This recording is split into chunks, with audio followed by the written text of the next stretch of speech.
Vinay Paharia is joining us now to chat more about. Vinay, good afternoon. Thanks a lot for joining us. You guys at Union AMC, how are you analyzing the commentary and the performance of the consumer-facing companies? This the margin impact or raw material impact on the margin, do you think this is going to last for a quarter or two? Hi Ajay, thanks for inviting me to the show. So I think there are two mysteries which we are trying to resolve with the set of results, especially on the consumer side, which has got reported.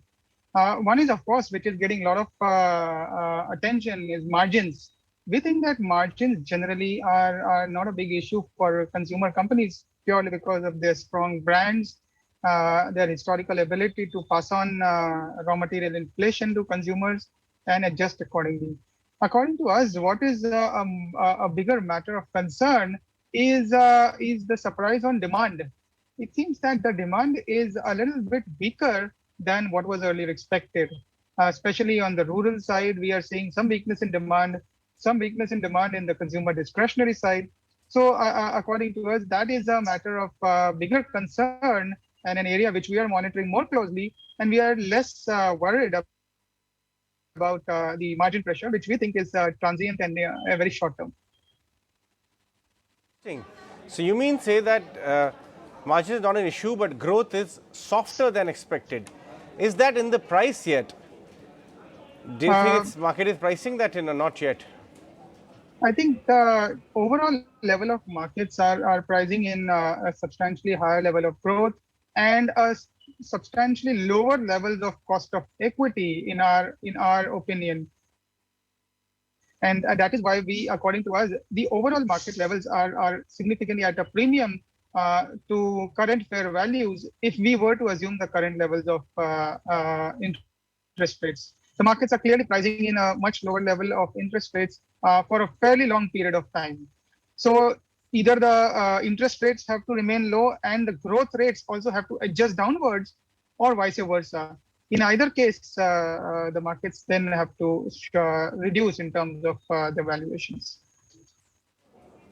Vinay, Chetan put out a note recently on growth in India and compared the period to, there was similarities according to him between the kind of economic expansion which our economy is seeing now in the period of 2003 to 2008.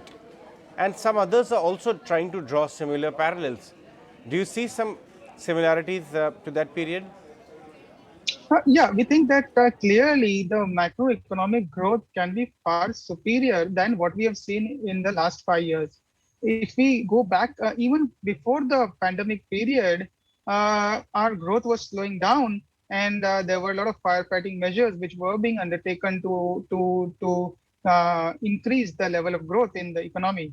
The COVID exacerbated the entire fall in the economic momentum, and we have seen a slowdown. But having said that, clearly there is a lot of pent-up demand. Capital expenditures have been postponed for a fairly long period of time, and we think that all of that is going to come back with a bang, which will of course result in a far stronger macroeconomic outlook in the next 5 years. So yeah, we also expect a reasonably good macro outlook over the next 5 year period. Vinay, which area or pocket of the market are you most convinced about right now in terms of risk reward, in terms of earnings trajectory and valuations? We are far more convinced about the IT sector because we think that the demand trajectory has clearly moved upwards. The demand curve has in fact shifted upwards, and it is not for 1 year or 2 years. It has improved on a sustainable basis for the next 3 to 5 year period, and hence the overall level of growth is going to remain strong, and the valuations are also going to remain reasonably elevated for this fact because of these reasons, and we are very positive on this sector. Like in IT, how are you playing the Indian IT? Why are the top 4 large ones, where the underdog has come back very smartly, or the big 2, which have always been competing for the top slot in performance? or are you also playing some of the mid cap and the rising emerging companies there? So there is opportunities across the board. So as you can imagine, if there is an industry which is experiencing robust demand growth, there are a lot of players who can benefit from that, and hence we are picking and choosing those players which have those capabilities to capture the upcoming demand surge in the space. So we are very well positioned in some of those spaces. For example, like the ER&D space, that could be a very interesting area. What's your take on credit growth? And also within that, not via the banks, but via the return of consumption among the retail, so housing finance and NBFCs. Difficult to comment on whether the growth will be purely be driven by consumption, but at least we are far more sanguine and are positive on the return for corporate credit growth, because we think that the capex cycle is about to turn. And as we just discussed a few minutes back, we expect a stronger economic outlook, which has to be, of course, driven by an upswing in private sector capital expenditures, which will spur demand for corporate credit.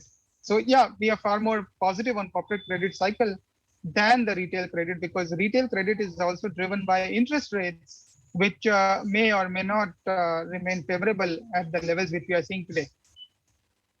Just to rise in rates, suppose they start happening mid of next year, Indian markets, global markets too, do you think there's a case for valuation compression overall for the market?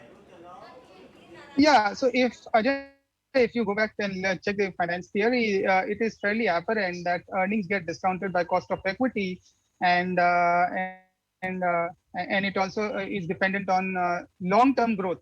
So either the cost of equity has to keep going down, growth remaining constant, or the growth has to keep going up for valuations to keep going up.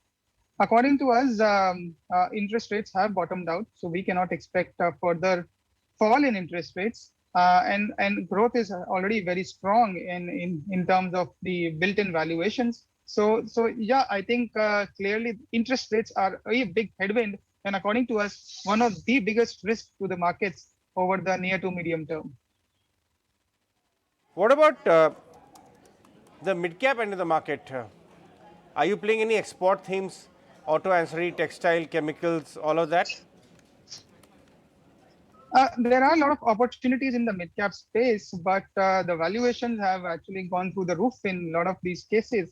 And we are seeing a lot of speculative activity being rampant in the small and mid-cap space. According to us, the number of landmines which are present in this space is far more than we have seen historically. And hence, in fact, we would advise all the investors through your channel to be very, very cautious in this space and approach it with extreme care. No, that's a very important point. In fact, all of them have enjoyed a good party for last 1.5 years, and now time to be cautious or at least dance near the door, so that when the party stops, you can step out. Because usually these Yeah, kind yeah, of parties end with a stampede. Right, Vinay? absolutely, Right, absolutely. Vinay. Thanks very much for your time today. Always enjoy chatting with you. That was Vinay Paharia of Union AMC.